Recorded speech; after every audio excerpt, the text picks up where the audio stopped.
ఆంధ్రప్రదేశ్ రాష్ట్ర గవర్నర్ గారిని ఈరోజు వైఎస్ఆర్ కాంగ్రెస్ పార్టీ తరఫున రిప్రజెంట్ చేయడం జరిగింది.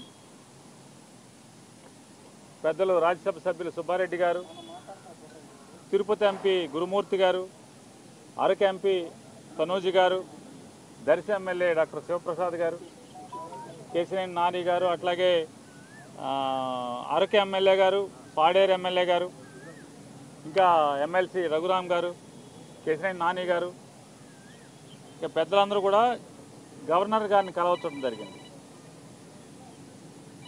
కౌంటింగ్ అయిపోయిన తర్వాత, ఎన్నికల లెక్కింపు అయిన తర్వాత ఈ ఆంధ్రప్రదేశ్ రాష్ట్రంలో జరుగుతున్నటువంటి బీహార్ తరహా కిరాతకాలు, బీహార్ తరహా హింసా రాజకీయాలు ఇవన్నీ కూడా గవర్నర్ గారి దృష్టికి తీసుకెళ్తామైంది.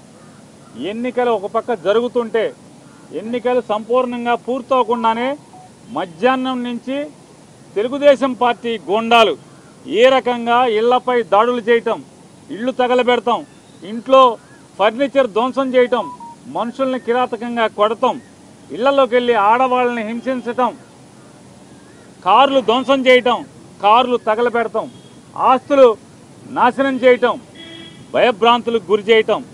అంటే తెలుగుదేశం పార్టీ అధికారంలోకి వస్తే ఎర్ర పుస్తకంలో ఏం రాసుకున్నారా అంటే, మేము హింస కోసమే, ఈ కక్ష తీర్చుకోవడం కోసమే, మాకు వ్యతిరేకంగా వైఎస్ఆర్ కాంగ్రెస్ పార్టీ ఎవరు జెండా పట్టుకుంటే వాళ్ళనల్లా కిరాతకంగా హింసిస్తాం, వాళ్ళ ఆస్తులు ధ్వంసం చేస్తామనేటువంటి దానికోసమే అధికారంలోకి వచ్చినట్టుగా ఇవాళ వాళ్ళు ప్రవర్తిస్తున్నారు. ఇవన్నీ గవర్నర్ గారికి చెప్పినప్పుడు ఆయన ఆశ్చర్యపోయారు. ఏంటి ఇంత కిరాతకంగా జరుగుతుంటే పోలీసు పట్టించుకోవట్లేదా అని చెప్పినారు. వాస్తవం సార్, ఇది ఒక్క ఎఫ్ఐఆర్ కూడా నమోదు కావట్లేదు. వెళ్ళి పోలీస్ కంప్లైంట్ ఇచ్చినా, ఫోటోలతో వీడియోలతో ఇచ్చినా కూడా ఆ వీడియోలన్నీ కూడా గవర్నర్ గారికి ఇవ్వడం జరిగింది.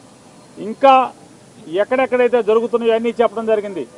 ఆఖరికి ఈరోజు మీతో మాట్లాడటానికి వచ్చే ముందు కూడా నూజివీడులో ఒక కౌన్సిలర్ని నడి బజారులో పట్టపగలు స్టాబింగ్ చేయడం జరిగింది. కత్తులతో వెంటపడి పొడవటం జరిగింది. పోలీసు సాక్ష్యంగా, పోలీసులు ఆ పక్కన ఉన్నా కూడా పోలీసుల ముందే స్టాబింగ్ చేసిన, కత్తులతో పొడిచినా కూడా పోలీసులు ఆపిన పరిస్థితి లేదు. కనీసం కేసు పెట్టినటువంటి ఇంతవరకు కూడా దాఖలాలు కాలేదంటే గవర్నర్ గారు ఆశ్చర్యపోయి, ఖచ్చితంగా నేను డీజీపీని పిలిపిస్తాను, ఇవన్నీ కూడా గట్టిగా విచారణ చేస్తాను మీరు అంటే మేము ఆయనకి వీడియోలతో సహా ఇవ్వడం జరిగింది, ఫోటోలతో సహా ఇవ్వడం జరిగింది. అవన్నీ కూడా ఆశ్చర్యపోయి అన్నీ కూడా మేము ఫోన్లో కూడా కొన్ని చూపించాం. వీడియోలు ఎలా ఉన్నాయో, ఇంకా మా దగ్గర చాలా వీడియోలు ఉన్నాయండి అని చెప్తే అవన్నీ కూడా మా సెక్రటరీ గారికి పంపించండి, నేను చూస్తాను, వెంటనే యాక్షన్ తీసుకుంటాను. పోలీసుని గెలిపోవటంలో అనేవి సహజంగా ఉంటాయి, కానీ ఈ రకంగా కిరాతకం, ఈ రకంగా హింసా ప్రవృత్తి, ఈ రకంగా విధ్వంస ధోరణి అనేది చేస్తే ఇక ప్రభుత్వం ఎలా ఉన్నట్టా లేనట్టా, ఇది డెమోక్రసీ కదా అని చెప్పి ఆయన చెప్పడం జరిగింది. ఆయన కూడా సోదాహరణంగా